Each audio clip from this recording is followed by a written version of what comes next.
नमस्कार व्यूअर्स, मैं हूं अमीश देवगन। आप देख रहे हैं सीएनबीसी आवाज पे टक्कर के पब्लिक डिबेट में आप तमाम लोगों का स्वागत है। देश के युवाओं की सोच क्या है, युवा वोटर्स का झुकाव किस पार्टी और किस नेता की तरफ है, इसका लेटेस्ट रुझान आ चुका है। और देश का मूड क्या है, इसका भी रुझान आ चुका है। और आज इस नए ट्रेंड पर आज हम बहुत बड़ी चर्चा करने वाले हैं, क्योंकि हर नेता, हर पार्टी अपने यूथ कनेक्ट को और बेटर बनाने की कोशिश में है। क्या बीजेपी, क्या कांग्रेस और क्या आम आदमी पार्टी पूरी ताकत से जुट गया है। समूचे दल Bharatiya Janata Party one day one university programme शुरू कर चुकी है, जिसके तहत हर दिन एक केंद्रीय मंत्री किसी ना किसी यूनिवर्सिटी या कॉलेज में जाएंगे, तो दूसरी तरफ राहुल गांधी छात्रों की गूंज वाले कार्यक्रम के साथ अपना यूथ कनेक्ट और भरपूर मजबूत करने में जुटे हैं, मजबूत बनाने में जुटे हैं। उन्हें लगता है कि इस खेल से वो पूरी बाजी को पलट देंगे। इसके अलावा आम आदमी पार्टी, समाजवादी पार्टी, राजद समेत सभी सियासी दल अचानक युवाओं के सबसे बड़े हिमायती बन गए हैं। लेकिन बड़ा सवाल यह है, क्या वाकई इन तमाम पार्टियों और नेताओं को युवाओं की चिंता है या पूरा का पूरा समीकरण सियासी है? आज इसी सवाल पर जनता जनार्दन के बीच होगी सबसे बड़ी पॉलिटिकल डिबेट। युवा वोट किसे सपोर्ट, जोरदार तालियों के साथ आपका स्वागत है। विकसित भारत की यात्रा में युवाओं की बहुत बड़ी भूमिका है। इतना ही नहीं, विकसित भारत का सबसे बड़ा लाभार्थी भी मेरे देश का युवा है। और इसलिए हमें विकसित भारत के लक्ष्य को युवाओं के साथ जोड़ करके आगे बढ़ाना है। युवाओं हमारी सर्वोच्च प्राथमिकता के साथ हमें आगे बढ़ना है।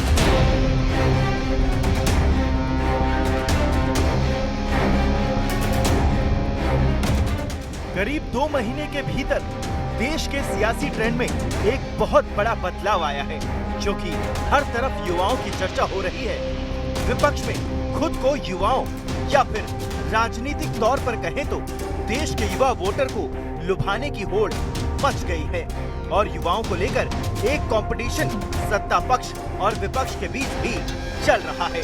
चुनावी राज्य यूपी में तो युवाओं वाले मुद्दे की धार और तेज हो चुकी है।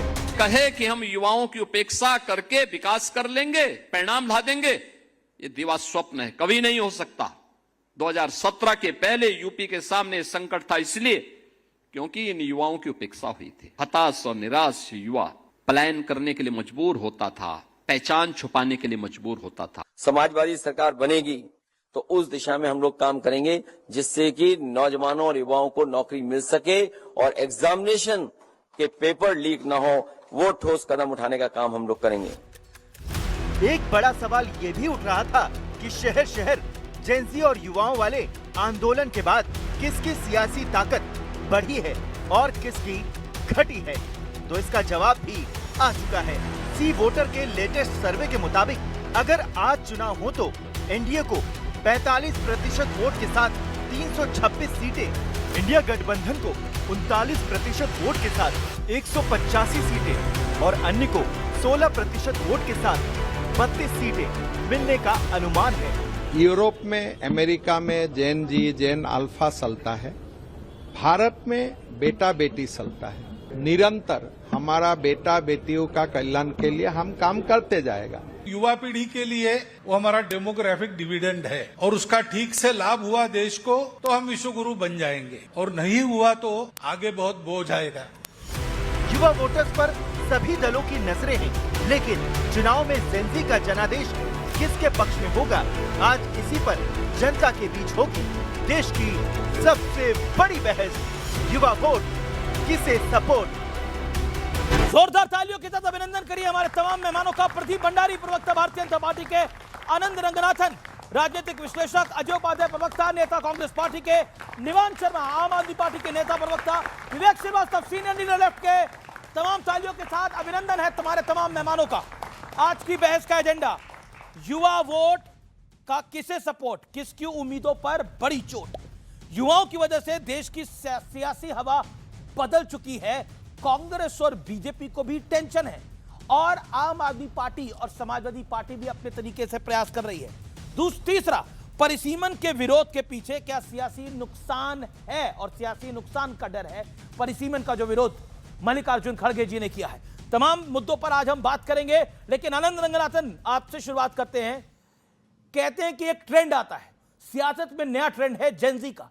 सबको लगता है कि वो जेनजी हैं और जेनजी की बात करके वो जेनजी का वोट ले सकते हैं। लेकिन इस सियासत के नए ट्रेंड के बारे में सबसे पहले आपके 40 सेकंड में क्या कमेंट्स हैं? जी देखिए, ये ट्रेंड आएंगे जाएंगे, लेकिन आपको एक बात समझनी होगी कि जेनजी पे कोई चीज़ थोपना, इससे ज़्यादा बड़ी गलत बात और कुछ नहीं हो सकती। सारे पॉलिटिशियंस को लग रहा है कि सब काम जेनजी को करना है। अरे आपको जो करना था आप कर नहीं पाए, अब जेनजी से करवा रहे हो। तो हमें ये डिसाइड करना है कि जिस तरह का भारत हम दे रहे हैं जेनजी को, वो उनको भारत दे रहे हैं बिल्ड करने के लिए या रीबिल्ड करने के लिए। अगर बिल्ड करने के लिए दे रहे हैं तो बहुत अच्छी बात है, लेकिन मुझे डर है कि हम उनको रीबिल्ड करने के लिए दे रहे हैं। हम खुद डिस्ट्रॉय कर देंगे और जेनजी को कहेंगे ये लो भारत, अब इसको दोबारा बनाओ। वो क्यों? क्योंकि आप आंकड़ों पे अगर जाएं तो आप ये पाएंगे कि 84% जेनजी हैं वो अपने पेरेंट्स के साथ रहते हैं, 75% जेनजी हैं वो जो उनके पेरेंट्स को ट्रस्ट करते हैं, जो उनके व्यूज हैं उससे। इसका मतलब अगर आपको जेनजी को खुश रखना है तो उनके पेरेंट्स को खुश रखो, और उनके पेरेंट्स को खुश रखने का मतलब है कि अभी उनके पेरेंट्स के लिए काम करो, अच्छी रिफॉर्म्स लाओ, एग्रीकल्चर सेक्टर को ठीक करो, ट्रांसपोर्ट को ठीक करो, हर चीज जो कि अभी खराब है उसको ठीक करो। ये कहने के बजाय कि जेनजी ठीक कर देंगे, विकसित भारत 2047 में। और लेकिन मेरा जो मूल सवाल था, द मेन क्वेश्चन इज कि जो जेनजी का नया ट्रेंड है ये हर पॉलिटिकल पार्टी पकड़ना चाहती है। जैसे कोई नया गाना आता है, सैयारा फिल्म आई थी, सैयारा तू तो बदला नहीं है, मौसम बदल चुका है, सब लोग गाने लगे वो गाना। इंस्टाग्राम पे भी जो रील पे गाना चलता है सभी लोग, ट्रेंडिंग सॉन्ग होता है, जेनजी ट्रेंडिंग है। तो आपको लगता है ये ट्रेंड के साथ सबको लगता है उनकी नैया पार हो जाएगी? कांग्रेस को लग रहा है उनकी नैया पार हो जाएगी, बीजेपी को लग रहा है हो सकता है जेनजी हमारे साथ थोड़ा नाराज हो तो हम अपनी नैया को पार करा लें। तो एवरीवन हैज देयर ओन। और दीपकी और केजरीवाल जी का तो क्या कहना? आपने जैसे ही कॉकरोच की बात करी, आपने इनकी तरफ देखा। देखिए, चाहे कोई पॉलिटिकल पार्टी से बनाया गया हो या पॉलिटिकल पार्टी हो, सवाल अब ये जेनजी को भी देखना है कि कोई भी पॉलिटिशियन, कोई भी पॉलिटिकल पार्टी एक्चुअली उनके साथ नहीं खड़ी है, क्योंकि उनके साथ खड़े होने का मतलब है कि उनकी बात को माना जाए। अब वो कह रहे हैं कि हमें एजुकेशन में, हेल्थ में 5% ऑफ जीडीपी चाहिए। बिल्कुल ठीक कह रहे हैं, लेकिन वो कैसे आएगा? जब तक हम पैसा जनरेट नहीं करेंगे, वो कैसे करेंगे? रिफॉर्म से। वो कोई कर नहीं रहा है, तो ऐसे आसमान से थोड़ी ना गिरेगा पैसा। जी। तो आपको ये सारा समझना। और ये जो सबसे ज्यादा हंस रहे हैं ये लाल सलाम वाले, जो इन क्या करूं भाई, मुझे हंसी आ रही है। ठीक है नहीं, बस मैं खत्म कर लूं। इनके नहीं, मैं खत्म करने दो। इनके अपने देश चीन में जो हो रहा है उसकी बात नहीं कर रहे। इंडिया इनको वीजा देती है, वीजा देके यहाँ पे आते हैं और यहाँ पे चला रहे हैं कि हम सड़क पे हैं। क्योंकि हमेशा कांग्रेस वर्सेस बीजेपी हो जाता है। विवेक, आप ही के पास आ रहा हूं मैं। देखिए विवेक, ऑल सेड एंड डन, ऐसा लग रहा है आपको भी कि जेनजी आएगा और लेफ्ट को दोबारा बंगाल में सरकार बना के चला जाएगा, केरल में लेफ्ट की सरकार लेके आ जाएगा। लेकिन क्या आपको लगता नहीं है कि जेनजी को आप अंडर एस्टिमेट कर रहे हैं? जी सर, अब मैं बोलता हूं। देखिए, पहली चीज भाई, जेनजी को हमें खुश करना है। जेनजी तब खुश होगा जब उसके मम्मी पापा खुश होंगे, तो मम्मी पापा को खुश करो कह रहे थे। मम्मी पापा तब खुश होंगे जब उनके मम्मी पापा खुश होंगे, तो दादा दादी तक पहुंच जाओ साहब, है कि नहीं? अच्छा, दादा दादी बुजुर्ग, कोई राम नाम जप रहा है, कोई नमाज इबादत कर रहा है, बुजुर्गियत आ गई है, इसलिए लास्ट में वो कह रहे हैं कि राम नाम दादा दादी क्यों राम नाम और इबादत कर रहे हैं? युवा भी राम नाम और इबादत कर रहे हैं भाई। ठीक है, आपको ये पता ही नहीं है। यही फर्क है। आपको लगता है दादा दादी ही इबादत कर रहे हैं। अब मैं आपको एक एग्जांपल देता हूं। मैं कहता हूं यहां से थोड़ा दूर है, मतलब आधा दिन लगेगा आपको, जयपुर से आगे सालासर बालाजी जाइए, आपको पता लगेगा जेनजी कहां है। उसके आगे खाटू श्याम जी जाइए, पता लगेगा जेनजी कहां है। यहां से हिमाचल है 8 घंटे की ड्राइव है, और वंदे भारत 5 घंटे में पहुंचाती है, नरेंद्र मोदी जी ने चला दी है। माता चिंतपूर्णी का दरबार है, ज्वालामुखी का दरबार है, वहां जाके देखिए कितने जेनजी खड़े हैं, आपको हवा ही नहीं है। और अजमेर दरगाह जाके देखिए कितने जेनजी खड़े हैं। आपको लगता ही नहीं है कि आप इनके माँ बाप ने यही पूजा कर रहे हैं, यही इबादत कर रहे हैं। आप नास्तिक है, आपको लगता है दुनिया नास्तिक है। आप देखिए, मैं तो ये कह रहा हूं, अब ये जेनजी को खुश करने के चक्कर में मम्मी पापा को खुश कर उनके मम्मी पापा, यानी कि जनरेशन का गैप ही नहीं रहा। I mean, there is no growth in दादा दादी generation and the Gen Z generation. उनके कपड़ों में, सोच में, विचार में, विमेन लिबरेशन में कोई फर्क नहीं है। मैं बार बार कहता हूं Anand ji, smoking is bad for health, drinking is bad for health, गालियां देना बुरा है। लड़का दे तो सब सही, जंतर मंतर से लड़की दे सबके पेट में दर्द हो जाता है। होता है ना, होता है ना। अब मैं कुछ लड़की ने गाली दी, ट्रोल करो, उसके घर पहुंच जाओ, उसको धमकाओ, उससे माफी मंगवाओ। और अगर लड़का दे, कोई बात नहीं, लड़के हैं, गलती हो जाती है, देने दो। किसने कहा था ये? किसने कहा था? कह रहा हूं, अरे कह रहा हूं, किसने कहा था? जिसने भी कहा था, किसने कहा था? किसने कहा था? मुलायम सिंह यादव जी ने कहा था। कहा जिसने भी था यार मतलब आप किसी के दोस्त ना हो, मुझे शोले की मौसी याद आ जाती है। ओके ओके ओके, अब बीजेपी और कांग्रेस को मैं चर्चा में लेके आता हूं और मैं इसकी शुरुआत प्रदीप भंडारी आपसे करता हूं। क्या आपको लगता है कि युवाओं ने आपको भी जगाया है? आपको भी अपनी नई टीम में युवाओं को देनी पड़ी है? आपको भी पता लगा है कि सब कुछ हेल एंड हार्टी नहीं है? डायरेक्ट सवाल है, everything is not all right for भारतीय जनता पार्टी। युवा का हर इंटरवेंशन पॉजिटिव होता है और युवा हो, जब भी युवा इंटरवीन करता है वो कुछ बेहतर करने के लिए ही प्रेरित करता है, तो बिल्कुल हम इसको पॉजिटिवली लेते हैं। मैं आपसे कहूंगा आज देश में क्या हो रहा है, जब एक मैन्युफैक्चर्ड पीआर कैंपेन चला जिसमें 40 से ज्यादा झूठ बोले गए राहुल गांधी द्वारा, जिसका नाम दिया गया छात्रों की गूंज, इस देश के युवा ने वेबसाइट बनाई जिसका नाम रहा झूठ की गूंज। और उस देश के युवा ने कहा, जब एनालाइज किया, उसने पढ़ा, उसने बोला राहुल गांधी ने 47 के 47 क्लेम झूठे कहे।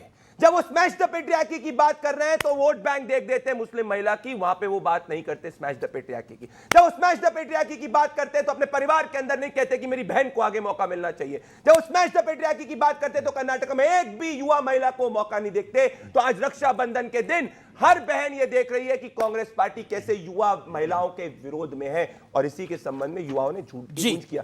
अजय उपाध्याय जी, आपका वक्त है। देखिए, एक चीज है, भारतीय जनता पार्टी को लगता है कि नैरेटिव उनके खिलाफ हुआ तो वो वापस पलटने की कोशिश करेगी, पॉलिटिकल राइट है उनका। लेकिन क्या आपको लगता है कि जिस तरह का स्मैश द पेट्रियार्की की जो बात करी राहुल गांधी ने, उसके अब बीजेपी मुद्दा उठा रही है कि प्रियंका गांधी वाड्रा को जगह क्यों नहीं? चैरिटी बिगिंस फ्रॉम होम, तो वहां पे उनको जगह क्यों नहीं? अब बताइए इसका क्या जवाब है? आप ही जवाब दीजिए इनको। अब ये फंसा रहे हैं आपको, मैं जान रहा हूं आप फंस रहे हैं, लेकिन मैं क्या करूं, पूछना पड़ेगा ये सवाल। आपको, आपके दर्शकों को और सभी पैनलिस्ट साथियों को रक्षाबंधन की हार्दिक शुभकामनाएं। आज भाई बहन का बड़ा प्यारा ये रिश्ता और ये एक तरह से पर्व हम सबके लिए है, और अच्छा लगा मुझे कम से कम प्रियंका जी की चिंता भाजपा के लोगों को हो रही है। इससे बड़ी तो बात, अभी तक तो ये परिवारवाद की बात करते थे, अब प्रियंका जी की चिंता हो गई। हम उन सभी की चिंता करते हैं जो इस समाज में अधिकारों से वंचित है, जो भारत के संविधान में वर्णित अधिकार है समानता, स्वतंत्रता, बंधुत्व का, उससे यदि कोई वंचित है, चाहे महिला हो या पुरुष, क्षेत्र हो, समाज हो, धर्म हो, जाति हो, भाषा के मामले में हो, उन सबकी चिंता हम क्या, ये देश का संविधान करता है, उसके साथ कांग्रेस पार्टी है, इसमें किसी को आपत्ति नहीं होनी चाहिए। पर दिक्कत क्या है, यहाँ भी आदतन भटकाव के जो है ये हालत ले आए। बात कहाँ की करनी थी और बात कहाँ लेकर आए। सच्चाई तो ये थी कि यहाँ बात युवाओं पे हो रही है, जेनजी पर हो रही है, इनके भविष्य के निर्माण की बात हो रही है। अब पेपर लीक करा के 152 और पैलेट गन चला करके आप युवाओं से संवाद कर रहे हैं। भाई, ऐसी संवाद की जरूरत इस देश के युवा को नहीं है। प्रधानमंत्री जी और आरएसएस के लोग, आरएसएस के मोहन भागवत जी को मैं बार बार सुना, एक दिन बीच में वो भी संवाद का एक वो बनाया था, नाट्य रूपांतरण था उनका। अरे भाई, जब भी इस देश में बेरोजगारी की बात आई, महंगाई की बात आई, बच्चियों पर अत्याचार हुआ, बलात्कार की घटनाएं हुई, कभी भी आरएसएस के किसी भी शीर्ष नेता का एक आवाज आप लोगों ने सुनी? कहीं भी नहीं सुनाई देती। आरएसएस सरकार के विरुद्ध कोई एक बात नहीं रख पाते हैं लोग। जब बांटने की, काटने की, तोड़ने की, हिंदू मुस्लिम करने की, देश में नफरत फैलाने की, ध्रुवीकरण की राजनीति, सांप्रदायिकरण की राजनीति, उसी की बात सिर्फ करना आरएसएस का काम है। ओके प्रदीप, देखिए, इनको पीड़ा राष्ट्रीय स्वयंसेवक संघ से इसीलिए है क्योंकि ये वो ममदानी गैंग के अंदर हैं जो आतंकवादियों को सॉफ्ट सपोर्ट करने वाले का समर्थन करते हैं। राष्ट्रीय स्वयंसेवक संघ हजारों वनवासी कल्याण आश्रम चलाता है जहां आदिवासी बच्चों की पढ़ाई होती है, उनकी सेवा होती है। और सुनिए, अगर इनने संविधान की बात करी, आप सब बाबा साहेब भीमराव अंबेडकर के रिस्पेक्ट करते हैं, हम भी पूरी तरीके से संविधान के निर्माता हैं। जानते जब वो चुनाव लड़ रहे थे उन्होंने इलेक्शन एजेंट किसको चुना? एक आरएसएस के कार्यकर्ता दत्तात्रेय टेंगड़ी को चुना, और नेहरू जी उनके खिलाफ चुनाव लड़ने गए थे, बाबा साहेब अंबेडकर को चुनाव हराने गए थे। ये इनकी सच्चाई है। ये नेहरू जी नहीं लड़ने गए थे, आप नहीं, नेहरू जी ने वहां पे स्पेशली कैंपेन किया। कैंपेन किया, कैंपेन किया, हराया। पंडित नेहरू ने कैंपेन किया, अंबेडकर ने कहा नेहरू की वजह से मैं हारा चुनाव। तो अगर आरएसएस के साथ में बाबा साहेब अंबेडकर का पुराना रिश्ता, तो 10 सेकंड में एक और फ्लैग की बात झूठ करिए। आप सब गूगल करिए, कांग्रेस पार्टी इतनी अत्याचारी है कि अगर आप भी इस देश के अंदर झंडा एज अ प्राइवेट सिटीजन फैलाते थे, इन्होंने क्राइम बना दिया था। तभी नवीन जिंदल केस हुआ, जिसके बाद में सुप्रीम कोर्ट ने कहा हर प्राइवेट सिटीजन या प्राइवेट ऑर्गेनाइजेशन तिरंगे को फहरा सकता है। तो कांग्रेस पार्टी ने 70 साल तक एक देश के तिरंगे को फहराना क्राइम बना दिया। इसीलिए आज इनको वंदे मातरम से भी दिक्कत है। नहीं, ये 52 वर्ष से जब ये तिरंगा नहीं फहरा रहे थे तो क्या इनके साथ था जन जी? तब भी नहीं था और आज भी नहीं है इनके साथ। सच ये है कि जो देश के संविधान, जिस बाबा साहब अंबेडकर जी की बात किया इन्होंने, वही है ना कि तकरीरों में अच्छी बातें करते हैं जी, लगता है कि कभी कभार सच्ची बातें करते हैं, पर सरेआम टीवी पर भी आकर फर्जी बातें करते हैं। कैसा झूठ बोल रहा है इन्होंने। आपने देख लिया कि बाबा साहब अंबेडकर जी को हराने पंडित नेहरू जी गए थे। नेहरू जी से शुरू होता है इन लोगों का जीवन, और नेहरू जी पर सुबह से शुरू करते हैं गाली गलौज करना, और शाम में जाकर के पेट में दर्द इनका शांत होता है जब सोते हैं नेहरू जी को याद करके। नेहरू जी के बिना इनका जीवन ही नहीं चल सकता। अरे भाई, अब 2026 की बात है, नौजवान रोजगार मांग रहा है। 45 वर्ष में भीषणतम बेरोजगारी इस देश में है। ये युवा जो है 15 साल से 29 साल का बेरोजगारी दर आप देखिए लगभग 10% से ज्यादा है। लगातार खाली पद पड़े हुए हैं सारे इंस्टीट्यूशन में। 10 सेकंड ओके, मैं रोकूंगा। प्रोफेसर साहब बोल रहे हैं, मैं उनको ही जवाब पूछ रहा हूं। 10 सेकंड। आईआईटी में 38% शिक्षकों का पद खाली है। मैं शिक्षण पेशा से आता हूं, 38% आईआईटी में खाली है पद। ये बताइए कौन से नौजवानों के भविष्य को संवारने का काम कर रहे हैं? जब आईआईटी में ये हाल है, बच्चे को नौकरी नहीं मिल रही है, वो आत्महत्या को मजबूर हो रहे हैं, सारे सीट का ये हाल है, पैसा बढ़ा दिया, तो क्या करेंगे लोग? यही बोला ना इन्होंने। ये देश की बात करेंगे। एक चुपचाप बोल के आप निकल जाते हैं। देखिए, आपने बोला, आपको मैंने सुना, आपने बोला आईआईटी की फीस बताइए। अब बताइए, जब आपके समर्थन वाली सरकार थी तब आईआईटी की फीस कितनी थी बताइए? आपके नहीं, कब कितनी थी? क्या फ्री में बढ़ा रहे थे आप लोग? क्या बात करते हैं आप लोग? मतलब बात करते हैं बड़ी बड़ी। मैं आपको बताता हूं, इनके समर्थन वाली सरकार जब देश के अंदर थी तो आईआईटी में फ्री में बच्चे पढ़ रहे थे और सबका इलाज हो रहा था, सबकी नौकरियां लग रही थी। क्या बात करते हैं आप? और मैं बताता हूं, आपके समर्थन वाली जब सरकार थी, तो अजमल कसाब आया मुंबई में, हमारे निहत्थे हिंदुस्तानियों को भून के चला गया, मारा पाकिस्तानी टेररिस्ट ने हमारे हिंदुस्तानियों को। और आपकी विचारधारा कह रही थी कि वो हमला आरएसएस ने करवाया है। ये थे आप, और पलट के बदला भी नहीं लिया था। मैं ये कहना चाहता हूं, देखिए, कई बार कहा जाता है ना, क्रिकेट फील्ड पे अगर हमने हरा दिया तो हमने बहुत बड़ी जंग जीत ली। जंग के मैदान में ही जीती और हारी जाती है। सन 1971 में इंदिरा गांधी ने पाकिस्तान के 2 टुकड़े किए। इंदिरा गांधी कांग्रेस से आती थी, बांग्लादेश बनाया इंदिरा गांधी ने। इंदिरा गांधी के लिए को क्रेडिट है उस बात का। लेकिन 1971 के बाद, आज के बाद कभी भी भारत ने घुस के नहीं मारा। और 71 में भी हमने अटैक तब किया था जब पाकिस्तान ने हम पे अटैक किया था। यह पहली बार था कि हमने टेररिस्ट अटैक के बाद सर्जिकल स्ट्राइक, एयर स्ट्राइक, और अब की बार तो पीओके में नहीं, पाकिस्तान में घुस के मारा ऑपरेशन सिंदूर में, जो ऐतिहासिक था।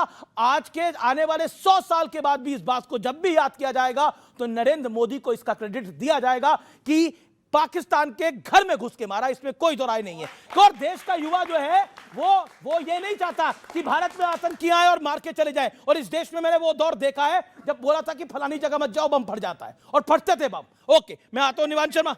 एक बात का क्रेडिट आपको भी जाता है, क्रेडिट ये जाता है कि सेंटर ऑफ अट्रैक्शन आपने युवा को बना दिया। कांग्रेस युवाओं के पीछे एक छात्रों की गूंज कर रहा है, एक वन डे वन यूनिवर्सिटी कर रहा है, और एक तरफ झूठ की गूंज का भी नैरेटिव चल रहा है। तो आप क्या कहना चाहते हैं? आपकी गूंज किसी को सुनाई नहीं दी कि नहीं सुनाई दी? देखिए, हमने तो एक ही गूंज सुनी थी इससे पहले, वो थी डॉक्टर डैंग के थप्पड़ की गूंज। देखिए हमने अपना जीवन का पहला चुनाव जो लड़ा था वो भी शिक्षा पे लड़ा था। इनमें से कोई भी एक उधर से शुरू कर लीजिए, पार्टी बता दीजिए जिन्होंने शिक्षा पे चुनाव लड़ा हो, एक भी नहीं है। हमने पहला चुनाव शिक्षा पे लड़ा था और चुनाव जीतने के बाद सबसे पहला काम ये किया था कि शिक्षा का बजट 25% किया था, जो देश के इतिहास में पहली बार हुआ था। अब आपने कहा कि खुश करने की लड़ाई चल रही है, सब युवाओं को खुश करना चाहते हैं। मैं मानता हूं सब युवाओं को खुश करना चाहते हैं। ये बीजेपी वाले जो है ताली थाली बजा के खुश करना चाहते हैं, हम जो है वो स्कूल ठीक करके खुश करना चाहते हैं। ये बीजेपी वाले जो है एजुकेशन का 2.7% बजट करके खुश करना चाहते हैं, हम एजुकेशन का 25% बजट करके खुश करना चाहते हैं। ये बीजेपी जो है ये 56 इंच की छाती दिखा के खुश करना चाहते हैं। हम जो है वो 1800 स्कूल ऑफ एमिनेंस बना के खुश करना चाहते हैं। ये बीजेपी वाले नाली से गैस बना के खुश करना चाहते हैं। हम जो है 9000 स्मार्ट क्लासरूम बना के खुश करना चाहते हैं। ये बीजेपी वाले मोदी जी का मंदिर बना के खुश करना चाहते हैं। हम इन युवाओं को भगवान मान के शिक्षा का मंदिर बना के खुश करना चाहते हैं। ये डिफरेंस है। आपने एक मूवी देखी होगी, कटप्पा ने बाहुबली को क्यों मारा, आपने सुनी थी ये मूवी, देखी होगी सबने। ये बीजेपी वाले वो कटप्पा हैं।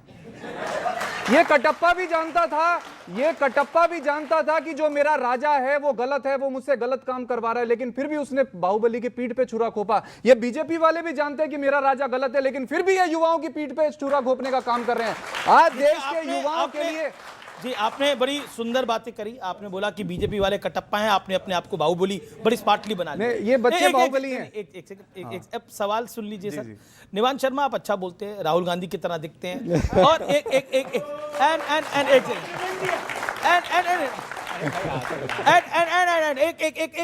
मेरा बड़ा हम्बल प्रश्न है आपसे। आपने बोला हम शिक्षा पे आए, लेकिन आप शिक्षा पे आए लेकिन शराब के घोटाले में फंस गए। हाँ। अरे अब सुनिए पूरी बात। आप शिक्षा पे आए लेकिन शीश महल पे फंस गए।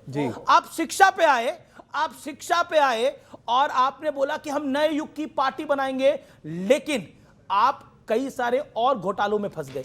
क्या आपको लगता नहीं है कि आपको भी इस जेनजी ने, इस युवा ने बड़ी उम्मीदों के साथ चुना और जब वो उम्मीदें पूरी नहीं हुई तो आपको बुरी तरह से हराया? और अब पंजाब में कांग्रेस कह रही है कि हम 8 PM सीएम को हटाएंगे। अब सुनिए, अगर आपकी जगह कोई भी और न्यूज चैनल होता तो मैं उसका जवाब नहीं देता। उसका वजह मैं उसको कहता आप गोदी मीडिया हो। मैं आपका बहुत सम्मान करता हूं, इसीलिए मैं आपका पॉइंट बाय पॉइंट जवाब दूंगा। पहला आपने कहा शराब घोटाला, कोर्ट से डिस्चार्ज हो चुके हैं और कोर्ट ने कहा कि कोई शराब घोटाला नहीं हुआ और जो सीबीआई अफसर जांच कर रहा था उसके ऊपर जांच बिठा दी गई। पहली बात। दूसरी बात आपने ये कहा शीश महल, एक भी पेपर ऐसा बता दो जिसपे अरविंद केजरीवाल जी के साइन हो जिसकी वजह से शीश महल बनाओ। Absolutely false.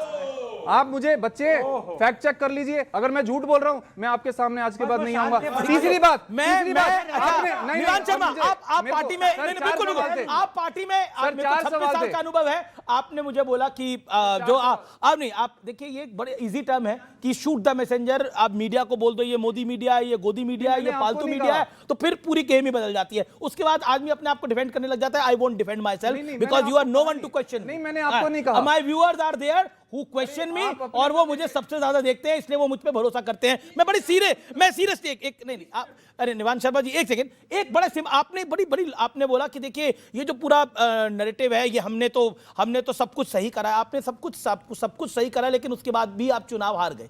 सब कुछ सही करा तब भी आप चुनाव हार गए। लेकिन जब जीते थे, जब 70 में से आपकी 67 सीट्स आई थी तब चुनाव में गड़बड़ नहीं थी। जब 62 आई तब गड़बड़ नहीं थी। और आपकी 92 सीट्स आई पंजाब के अंदर तब गड़बड़ नहीं थी, लेकिन चुनाव जैसे ही हारते तो गड़बड़ हो जाता है। ऐसा होता नहीं है ना सर। आप सब युवा हैं, देश के इतिहास में कभी ऐसा नहीं हुआ कि शराब मंत्री और शिक्षा मंत्री एक है, सिर्फ केजरीवाल ने यह करके दिखाया। देश के इतिहास में कभी ऐसा नहीं हुआ कि एक नेता ने अपने बच्चे की सर की झूठी कसम खाई, केजरीवाल ने झूठी कसम खाई कि मैं बड़ी गाड़ी नहीं लूंगा, बड़ा घर में नहीं रहूंगा। ये तो बोला आपने कई बार। अब विषय पर आते हैं ना आज के। देखिए आपके कह रहे हैं कि ये झूठ की गूंज को लेकर ये देश के युवा ने झूठ की गूंज की बात करी। देश के युवा का अधिकार था, इन्होंने एफआईआर क्यों करी? वो कह रहे झूठ की गूंज से आप घबरा गए हैं। देखिए दोनों लोग कितना आपस में प्रेम इन लोगों का दिख रहा था, तभी आपके साथ अलायंस कर लिया। और सबसे ज्यादा खुशी हमको लगी भाई साहब के लिए। ये भी राहुल गांधी का नाम सुनकर अंदर से प्रफुल्लित होते हैं, ऊपर से दिखाते हैं। आम आदमी पार्टी वाले। अभी देखे ना कैसे, नहीं ना आप, हाँ अरे कैसे गए उनको बधाई देने, वो तो कहते हैं राहुल गांधी बीजेपी की मदद कर रहे हैं। बधाई देने गए। वो कहते हैं राहुल गांधी बीजेपी की मदद करते हैं। सच है कि वादों की घोषणा, योजनाओं का अंबार और जुमलों का व्यापार, यही है इन दोनों का सरकार, इन दोनों की सरकार का ही काम है और कुछ नहीं है। जब आम आदमी पार्टी दिल्ली में थी तो सबको याद होगा, हर मोहल्ले में 1+1 8 PM वाला, उसी को उन्होंने स्वीकारा पंजाब में, तो बेचारे लगातार लगे रहते हैं। और अभी किसी MP के बारे में इन्होंने कहा, अरे वो MP भाजपा में आ गया है, वो बोला है कि चल पहले आने वाला है। जी। बहुत सारे लोग जो हैं भाजपा में पहले उधर से प्लान बनाते हैं बोलकर और फिर भाजपा चले आते हैं आम आदमी पार्टी से। तो मैं ये नहीं कहूंगा किसी पर कुछ भी। अच्छा अजय भाई, अरे अलायंस कर लिए थे इनके साथ में, इतनी दिक्कत थी तो क्या हो रहा था, इल्लू इल्लू। अरे ठीक है। अब ये इल्लू इल्लू आप दोनों करिए, अच्छा लग रहा है। अच्छा, पंजाब में मतलब इनके साथ अलायंस की कोई योजना तो नहीं है? नहीं, भाजपा और उनकी बात कर रहे हैं ना। हाँ, दोनों में अलायंस हो चुका है। नहीं, पंजाब में कांग्रेस और आम आदमी पार्टी में, भाजपा और आम आदमी पार्टी में अंडरस्टैंडिंग पूरी तरह से है। दिल्ली चुनाव भी यही हुआ। जेल से जब निकले अरविंद केजरीवाल, तो उससे पहले इंडिया गठबंधन में थे। जेल से निकलते उन्होंने घोषणा कर दी कि अब इंडिया गठबंधन में मैं नहीं रहूंगा, और उसके बाद चुनाव लड़ा और बुरी तरह हारे। मोदी जी के उसके बाद से आज तक आप देखिएगा तो मोदी जी के लिए कहीं कुछ बोल नहीं पाते। कभी कभी जरूर आते हैं। निवान शर्मा जवाब। ये गजब अंडरस्टैंडिंग है, ये गजब अंडरस्टैंडिंग है कि हम दिल्ली के अंदर आए तो हमने दिल्ली में भाजपा को 3 पे ला दिया और कांग्रेस को 0 पे। ये हमारी गजब अंडरस्टैंडिंग है कि हम पंजाब में गए, हमने पंजाब में कांग्रेस का सुपड़ा साफ कर दिया। गजब अंडरस्टैंडिंग है कि हम गुजरात में गए, 14% वोट लाए। गजब अंडरस्टैंडिंग है हम गोवा में गए, वहां पे 2 विधायक बना दिए। हमने कश्मीर में विधायक बना दिया, हमने मध्य प्रदेश में मेयर बना दिया। ये तो जनता का प्यार है ना, ये बौखला गए हैं इस प्यार से।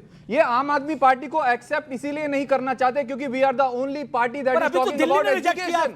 हम ये कह रहे हैं कि आप आम आदमी पार्टी की जरूरत नहीं है ना अमीश जी, आम आदमी पार्टी की जरूरत नहीं है शिक्षा पे। आपने अगर 80 साल में काम कर लिया होता। ये जो वहां खड़े हैं कांग्रेस वाले, इन्होंने 70 साल बेड़ा गर्क किया, 10 साल इन्होंने बेड़ा गर्क किया। 80 साल में अगर हमारे स्कूल, हमारे देश में एक भी सरकारी स्कूल बताओ जो वर्ल्ड क्लास हो। जो बात है, आपने 70 साल बेड़ा गर्क किया देश का। ये दोनों लोग और आप भी पहने हैं, तीनों लोग जो कोट पैंट में पहने हैं ना, उससे पहले तो ये पत्ता में चलते थे 70 साल, 14 के पहले पत्ता लपेट के चलते थे। 14 के बाद ही आए हैं, ये 14 के बाद आए हैं ना। अरे अपने पूर्वजों को गाली देते हो आप लोग। इस देश के को बनाने में कितने 12% लिटरेसी रेट थी जब हम देश स्वतंत्र हुआ था। हम 76% ला करके छोड़े थे। आज इन लोगों ने क्या किया, पेपर नहीं करा पा रहे हैं, पेपर लीक 152 कराया। इनकी उपलब्धि ये है और वो ज्ञान दे रहे हैं। दिल्ली के स्कूलों में जो भ्रष्टाचार किया है ना, उसकी सजा आपको यहाँ के लोग नहीं, सारे लोग दिल्ली वाले दिए हैं और आगे पूरा देश दे रहा है। ओके, ठीक है। दिल्ली के भ्रष्टाचार अभी निवान शर्मा ने बात बोली थी कि यही काम आपने पंजाब में किया। युवाओं से एक सेकंड ऑडियो डाउन। इन्होंने क्या बोला कि युवाओं से थाली थोड़ी बजवाएंगे, अब थाली और ताली थोड़ी बजवाएंगे। मैं ये बात बोलता हूं, देखिए एक भावना होती है, दिया जलाने से ऐसा नहीं है कि संकट हल हो जाता है, संकट दूर हो जाता है, लेकिन एक भावना जगती है कि ये समस्या हल हो जाती है। ईश्वर को प्रार्थना करने से एक भरोसा जगता है। जरूरी नहीं है कि एकदम ही सब कुछ ठीक हो जाएगा, लेकिन एक भरोसा जगता है कि सब ठीक हो जाएगा, एक विश्वास आता है आपको। और मैं पूछता हूं कि अभी तो निवान शर्मा ने ये बात बोली, क्या चरखा चलाने से अंग्रेज भाग गए थे इस देश से? चरखा चलाने से भागे थे? नहीं, क्योंकि वो भावना थी। चरखा चलाने की वजह से नहीं भागे थे, वो भावना थी देश के लिए। सी वोटर के सर्वे की बात हुई तो बार बार कहा जा रहा है कि बीजेपी का जो ग्राफ है वो नीचे जा रहा है, लेकिन अभी जो लेटेस्ट सर्वे आया है, सी वोटर का मूड ऑफ द नेशन सर्वे आया है, उसमें कितनी सीटें मिलेंगी, वोट शेयर एनडीए का 45% होगा और इंडिया गठबंधन का वोट शेयर 39% होगा और अन्य का वोट शेयर 16% होगा, जिसमें Aam Aadmi Party, left, Samajwadi Party, Baspa, ये सब पार्टीज आएंगी। लेकिन एनडीए की सीटें 326, इंडिया अलायंस की सीटें 185 और अन्य की श्रेणी में 32 सीटें आती हैं।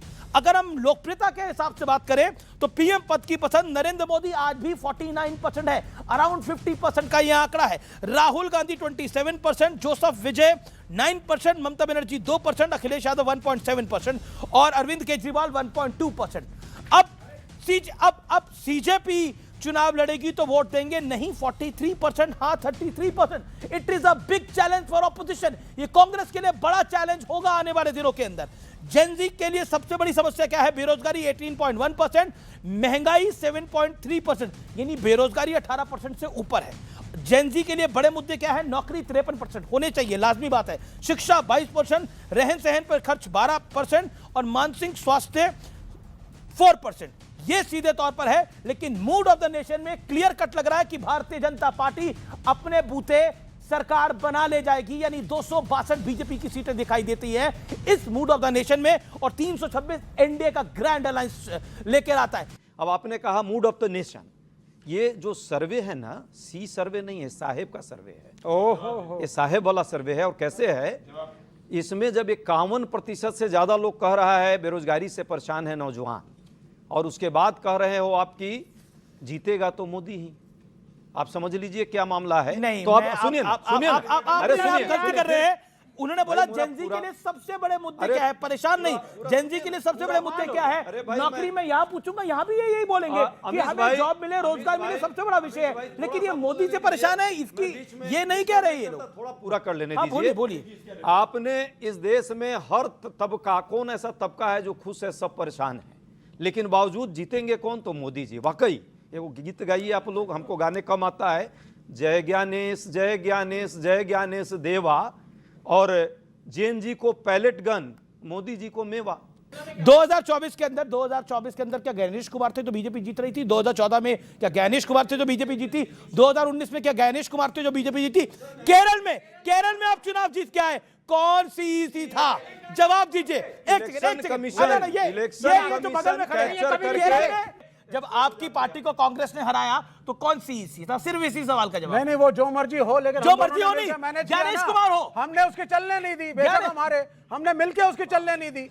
आप लोग मिले हुए हैं भाई, ऐसा है, इलेक्शन कमीशन के खिलाफ मिले हुए। अरे एक सेकंड, इलेक्शन कमीशन के खिलाफ मिले हुए। मैं तो यही पूछ, अरे ऐसा मैंने कौन सा सवाल पूछ गया कि आप ऊपर नीचे हो रहे हैं? मैंने तो मैं आपको पूछ रहा साफ बोला हूँ कि ना। गणेश, मैं पूछ रहा हूँ कि जब केरल में चुनाव हुआ तो सीईसी कौन था? जवाब दीजिए सर, वहां हम दोनों ने मिलकर अरे मैं पूछ रहा हूँ केरल में गणेश कुमार था, उसके चलने नहीं दी। कमाल, गणेश कुमार था ना? हाँ, तो नहीं चलने दी उसकी। हम मिले हुए थे, ये बंगाल में नहीं मिले हुए थे, बंगाल में हार गए ये लोग। कमाल का लॉजिक करते हैं। उधर 90 सीटें आई तो सब सही था, उधर 90 सीटें आई तो सब सही था। हाँ, बोलिए क्या पॉइंट है? खड़े होकर सवाल पूछिए। सबसे पहले तो आपको थैंक यू, निष्पक्ष जो बात रखने का मौका देते हैं। बोलने शांति। दीजिएगा कुछ। जनजी के लिए सबसे पहले मुद्दा होता है, इंपॉर्टेंट होता है मुद्दा से शुरुआत होता है गांव से। मुझे कांग्रेस और राहुल गांधी से 1% भी उम्मीद नहीं है। मेरा सवाल भंडारी जी से है। मैं जिस गांव से आता हूं, उस गांव घोड़िया में 100 करोड़ की लागत से स्टेशन बना है। उस स्टेशन से 5 लाख लोग प्रभावित है और 50 गांव प्रभावित है। कर्पूरी ठाकुर के विधानसभा से वो स्टेशन एकमात्र स्टेशन है, फुलपरास विधानसभा से। वहाँ पे आज भी लंबी दूरी की ट्रेन नहीं रुकती है सर। 2 साल से लोग धीरे धीरे अनशन करते, लगातार लेटर लिखे हैं रेल मंत्री से। जब मिनिस्ट्री आपकी कॉकरोच से मिल सकते हैं तो वहाँ के लोगों से क्यों नहीं? हम लोग आतंकवादी नहीं ना सर? अगर आतंकवादियों से मिल सकते हो तो हम लोग से क्यों नहीं? हम लोग तो लाठी खाते हैं, RSS अभी भी RSS को। नहीं, बताइए स्टेशन कौन सा है? नोट करिए भंडारी जी। घोघडिया स्टेशन है, मधुबनी जिला में पड़ता है। और सर मुझे आश्वासन नहीं चाहिए, मुझे काम चाहिए। बहुत बढ़िया। मुझे आश्वासन मुझे मिला हुआ है सर। एक बार एक कॉन्टैक्ट नंबर भी दे देना, मैं आज ही दूंगा सर लिख के सर। नहीं, अभी देना क्या है? आइए दीजिए, कॉन्टैक्ट नंबर दीजिए, आइए तुरंत दीजिए। भाई साहब, सरकार है आपकी, काम करिए सर। मैं बिल्कुल नहीं, सबके सामने मत बोलिए, लिख के दे दीजिए भाई। पब्लिक के बाद भी चला जाएगा, इधर उधर से हो रहेंगे। सुनिए, देखिए ये एक तरह से दर्शाता नहीं हमारा देश क्या है कि इतने बड़े इंपॉर्टेंट चैनल पे इतने बड़े एंकर के पास आके ही बात सुनी जा रही है। कुछ गड़बड़ नहीं है हमारे देश में। ओके, धन्यवाद। मैं इतना ही अब देखिए, अब आप नेता बन गए अपने इलाके में भी। अब आप चले हो गए, अब हो गए भाई, अब हो गया।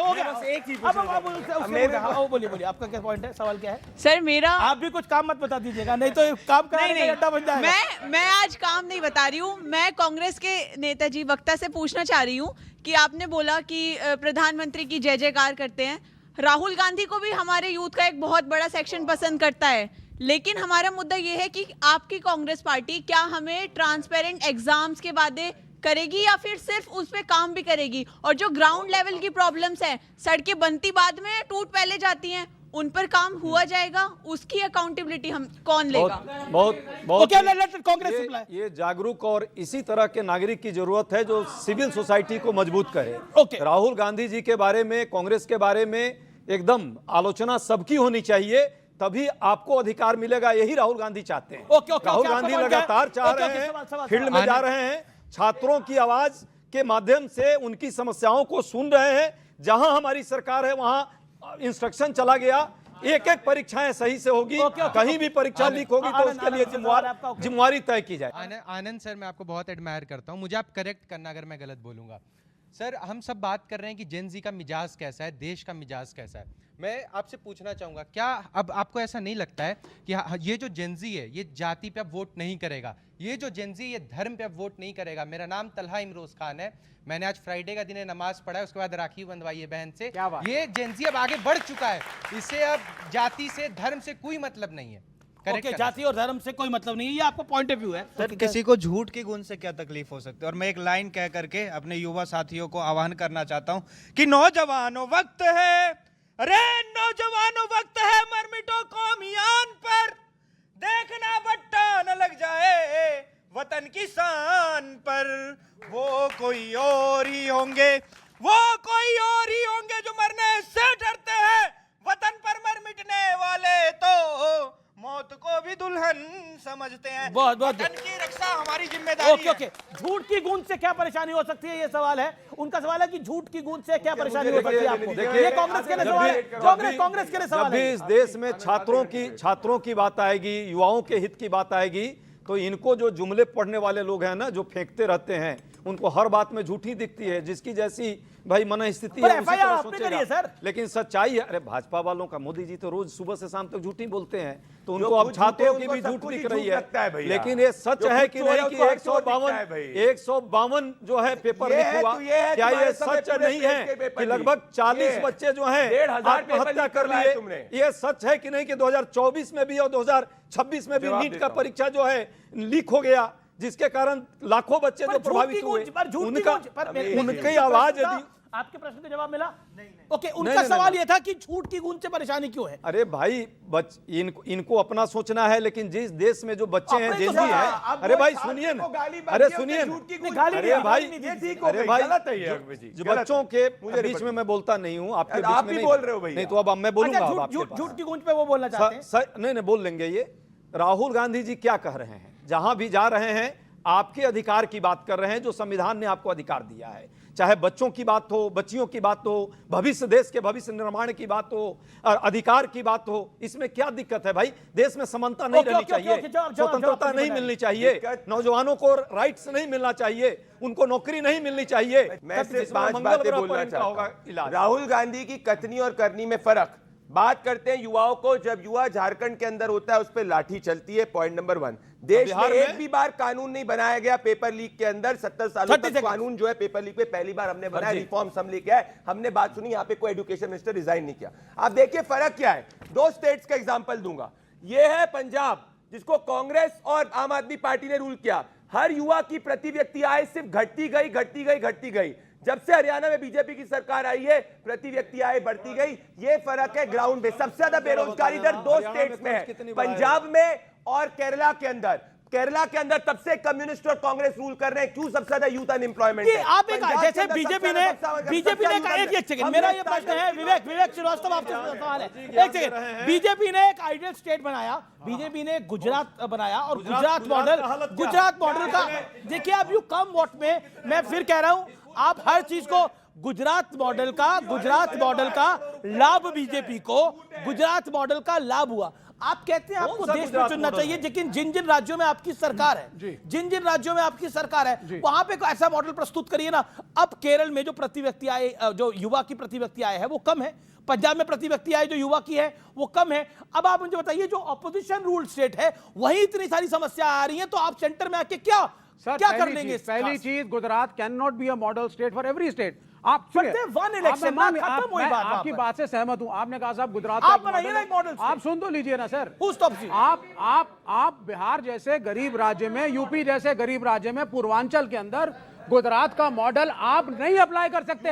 देश गुजरात नहीं है। पॉइंट यही है कि ऑपोजिशन क्रिटिसाइज करे, वो उनका अधिकार है, ऑपोजिशन सब कुछ करे, लेकिन एक मॉडल स्टेट बनाए। कांग्रेस एक मॉडल स्टेट बनाए, आम आदमी पार्टी एक मॉडल स्टेट बनाए और चुनाव लड़े पब्लिक के बीच में जाकर। आपको करने के लिए केंद्र की सरकार चाहिए, पहले राज्य में तो करके दिखाइए। बीजेपी की सरकारें देखिए, आप इसको डिक्लाइन नहीं कर सकते। क्या है छोटा सा पॉइंट अपने बात। मेरा सवाल कांग्रेस के प्रवक्ता से है कि 2022 में आपका रायपुर में नवसंकल्प चिंतन शिविर हुआ था, उसमें एक रेजोल्यूशन पास किया गया था कि युवाओं को 50% प्रतिनिधित्व दिया जाएगा। सर, आज तक कांग्रेस के लोकल बॉडी से लेकर सीवीसी तक में 50% युवाओं का रिजर्वेशन जो आपने वादा किया था वो पूरा नहीं हुआ है। राहुल गांधी छात्रों की गूंज पे कार्यक्रम कर रहे हैं। सर, क्या जरूरत है मनुस्मृति का जिक्र करना या फिर और स्मैश द पैट्रियार्की ये जिक्र करना? साहब, आप युवा चाहता है आपसे जुड़ना है। आप अपने चिंतन शिविर में जो वादा करते हैं वही नहीं पूरा करते, आप पे पब्लिक क्या भरोसा करेगी? बहुत अच्छी बात उन्होंने कही। आपको एक युवा यहीं दिख रहा है, गांव से, एकदम बिहार के एक छोटे से गांव से मैं आया हुआ और आपके सामने मैं यहां बोल रहा हूं, तो ये राहुल गांधी जी की ही देन है और किसी की देन है, इसी पार्टी की देन। तो हम युवा ही हैं। मेरा सभी पार्टी से सवाल है कि जैसे कि 2029 में जो इलेक्शन होंगे मैं भी उसमें वोट दूंगी, बट आप लोग क्या वादे कर रहे हैं? मैं क्यों दूं आप लोगों को वोट? मतलब मैं क्या ट्रस्ट करूं आप लोगों पे? अगर आज जो जेंजी ट्रीट किए जा रहे हैं, आज जिस तरीके से विमेन का जो हाल है, आज जेंजीज का जो हाल है, तो मैं कैसे भरोसा करूं किसी के ऊपर? लाइक अगर हमें कोई चीज़ चाहिए तो हमें उसके लिए आंदोलन करने की क्यों ज़रूरत है? क्यों नहीं हमारी बात मानी जा रही है? आप निकम्मे हो, इसलिए आपको सब निकम्मा दिखता है। सभी बच्चों ने ये कहा कि हम क्यों वोट करें। आज आपके शो पे फैसला कर लेते हैं क्यों वोट करें। हमारी तरफ से ऑफर है।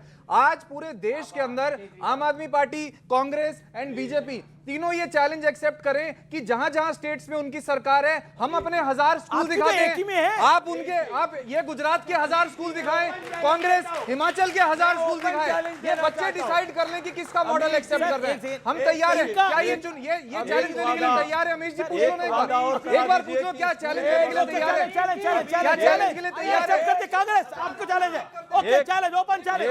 एक वादा इनसे करा दीजिए। मैं भी चैलेंज करता हूं कि जहां जहां स्कूल होगा वहां शराब की दुकानें नहीं खुलवाएंगे। ये शराब की दुकान में ज्यादा इनका समर्थन है। दिल्ली में ही किया, मोहल्ले मोहल्ले में शराब खुलवाया, जिसका नतीजा दिल्ली वालों को भुगतना। 1000 स्कूल आप अपने दिखाओ, हम अपने दिखाएंगे, भाग गए। ओके। मैं पूरे डिबेट को इलस्ट्रेट करना चाहता हूं। निकाल दीजिए।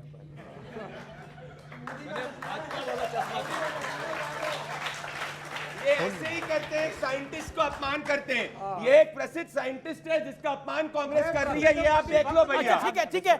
1 मिनट लगेगा, ऑडियंस की पार्टिसिपेशन चाहिए होगी, आप मेरा साथ दीजिएगा, पूरा मामला एकदम साफ हो जाएगा। आप भी साथ दीजिएगा, आप सब साथ दीजिएगा।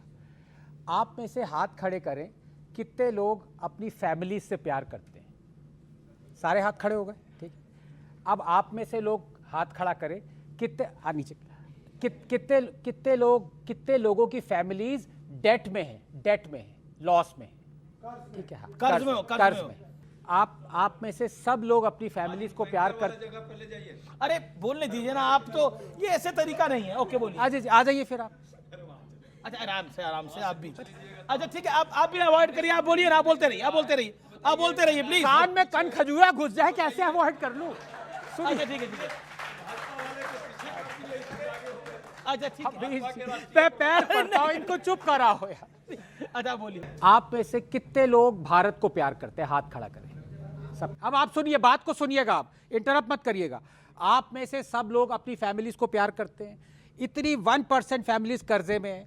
आप में से सब लोग भारत को प्यार करते हैं, तो हम सब लोग रात को सो कैसे जाते हैं ये जानते हुए कि भारत पे 270 लाख करोड़ का कर्जा है? कैसे सो रहे हो? नींद कैसे आ रही है आपको? ये है मुद्दा, ये सारी पार्टी सब फ्री में दे रही है आपको, किसी को पे करना पड़ेगा। ये कौन पे करेगा? जी, ये मुद्दा है। अच्छा, ठीक है। हाँ, चले आए। Thank you. न्यूज़ 18 से अब समझ में आया आपको? ये सोच जरूर ये होना चाहिए, मुद्दा। कटना नहीं चाहिए। अब गलत हो जाएगा। देश को लूट लूट के आपके वोट जीते जा रहे हैं। अब सुनिए, क्या सुन रहे हैं? यूनाइटेड स्टेट सुनो, कान खोल के कुछ नहीं सुनो तुम। यूनाइटेड स्टेट महाराष्ट्र का 10 लाख करोड़ का महाराष्ट्र प्रदीप आप कल ये ड्रामा करना है, मत अरे कौन सा ड्रामा? मत करिए, पूरी बात सुनिए। सारा कर्जा ले रखा है। आनंद जी, रील काटने के चक्कर में एक सेकंड रुकिए, वेरी गुड। आप सब गूगल करिए, फोन उठाइए, ये इंस्टाग्राम की रील काटने के चक्कर में यूनाइटेड स्टेट्स ऑफ अमेरिका पे कितना कर्ज है? $40 ट्रिलियन का कर्ज है। ये है दुनिया की अर्थव्यवस्था की डेटा। भारत की अर्थव्यवस्था इकलौती है जो फास्टेस्ट ग्रोइंग इकोनॉमी है। कोई कर्ज ऐसा नहीं है जिसके कारण देश को दिक्कत होती है। ये झूठ बोल रहे हैं करके अपने रील पे काटने के लिए। शर्म आनी चाहिए आनंद आपको। Okay okay okay okay okay एक सेकंड, पीछे पीछे पीछे विवेक पीछे। सबसे ज्यादा मिर्ची किसको लगी? बीजेपी वाला। बात देखिए, आनंद जी अपने आप को मंकी बैलेंस करना चाहे करे, मैं आप सबसे सार्वजनिक रूप से माफी मांगू अगर भारत में बैड डेप्ट है।